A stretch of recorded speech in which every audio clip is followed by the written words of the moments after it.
हमसे की है। खबरों में आगे बढ़ते हैं, इस बीच एक बड़ी खबर निकलकर सामने आ रही है। प्रोफेसर अली खान को सुप्रीम कोर्ट से अंतरिम जमानत मिली है। अशोका यूनिवर्सिटी प्रोफेसर को अंतरिम बेल मिली है। अली खान की याचिका पर सुप्रीम कोर्ट में सुनवाई हुई और सुप्रीम कोर्ट ने हरियाणा सरकार को नोटिस जारी किया है। सुप्रीम कोर्ट ने एसआईटी गठित करने का भी आदेश दिया। ये बड़ी खबर जो इस बीच निकलकर सामने आ रही है।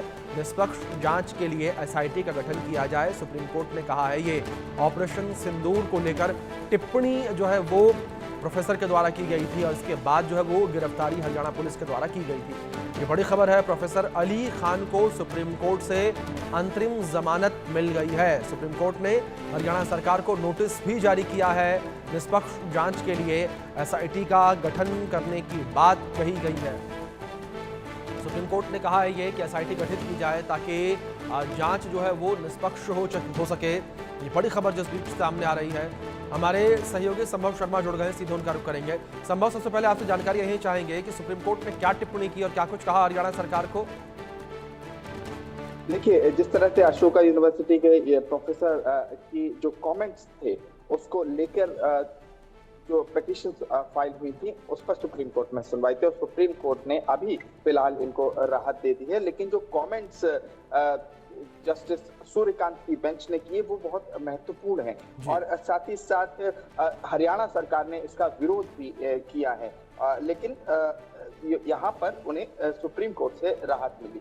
जस्टिस सूर्यकांत ने जो कहा वो मैं यहाँ पर पढ़ रहा हूँ कि उन्होंने इस तरह के कमेंट्स को कहा कि ऐसे समय में जब देश इस तरह की स्थिति में से गुजर रहा है तो ऐसे में इस तरह के कमेंट्स की क्या जरूरत है। और उन्होंने जो इम्पोर्टेंट बात कही कि जिस तरह से हमारे देश पर हमला हुआ, मॉन्स्टर्स शब्द उन्होंने इस्तेमाल किया कि मॉन्स्टर्स ने जिस तरह से हमारे देश पर आकर हमला किया, हमें ऐसे समय में एकजुट रहने की जरूरत है, ये जस्टिस सूर्यकांत ने कहा है। और उसके साथ साथ ऐसे मौकों पर सस्ती लोकप्रियता को बटोरने की जरूरत कहां से आन पड़ी, क्या जरूरत है, इस तरह के बड़े सवाल जस्टिस सूर्यकांत ने पूछे हैं। और याद हो कि ऐसे पहली बार जस्टिस सूर्यकांत ने नहीं, पिछला मामला जो कि एक मध्य प्रदेश के मिनिस्टर से जुड़ा हुआ था उनको राहत उस समय भी सुप्रीम कोर्ट ने इसी तरह के सवाल पूछे थे और वो भी मामला जनरल सोफिया कुरैशी से जुड़ा हुआ था। और दोबारा कर्नल सोफिया कुरैशी को लेकर यहाँ पर जो टिप्पणियां की गई थी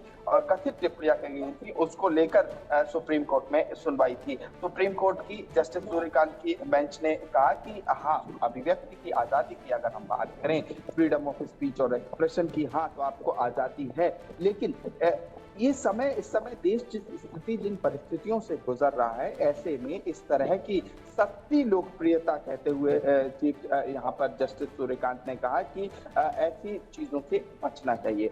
फिलहाल यहाँ पर राहत सुप्रीम कोर्ट की तरफ से दे दी गई है और यहाँ पर सुप्रीम कोर्ट ने जो बात कही है वो ये है कि मामले की संवेदनशीलता और पोस्ट की भाषा को समझने के लिए एक डीजीपी हरियाणा को निर्देश दिया गया है कि 3 आईपीएस अधिकारियों की एक एसआईटी स्पेशल इन्वेस्टिगेशन टीम बनाई जाए और साथ ही साथ एसआईटी में हरियाणा या दिल्ली के बाहर के अधिकारियों। देखिए, बिल्कुल उसी तरह से जिस तरह से 3 सदस्यीय एसआईटी मध्य प्रदेश के मिनिस्टर के केस में, विजय शाह के केस में बनाई गई थी, बिल्कुल वैसी एक एसआईटी यहाँ पर बनाई गई है। और यहाँ पर भी जो 3 मेंबर्स होंगे वो हरियाणा और दिल्ली के नहीं होंगे और साथ ही साथ एसआईटी में हरियाणा या दिल्ली के बाहर के अधिकारी होंगे और इसका जो नेतृत्व करेगा इन्वेस्टिगेशन का, ही 3 सदस्यीय जो इन्वेस्टिगेशन होगी वो आईजी रैंक का पुलिस महानिरीक्षक के अधिकारी उसमें शामिल होंगे। और लेकिन इनको अपना पासपोर्ट चीफ जुडिशियल मजिस्ट्रेट के यहाँ सबमिट करना होगा। और चूंकि मामला भी सब जुडिस है, जांच होगी पूरे मामले में, इसलिए जांच पर कोई रोक नहीं लगाई है। इंटरिम एक स्टे यहाँ पर दे दिया गया है कि यहाँ पर उनको एक राहत दी गई है कि जमानत, अंतरिम जमानत पर रिहा करने का निर्देश है। तो ये तमाम अभी डेवलपमेंट्स हुए, अभी जस्ट ये सुनवाई खत्म हुई है। इसके साथ साथ बिल्कुल संभव, जाहिर तौर पर जिस तरीके से सुप्रीम कोर्ट ने यह महत्वपूर्ण टिप्पणी जो है इस पूरे मामले में की है, ये गौर करने वाली बात जिस तरीके से। फिलहाल बहुत शुक्रिया आपका जुड़ने के लिए और इन तमाम अपडेट्स के लिए।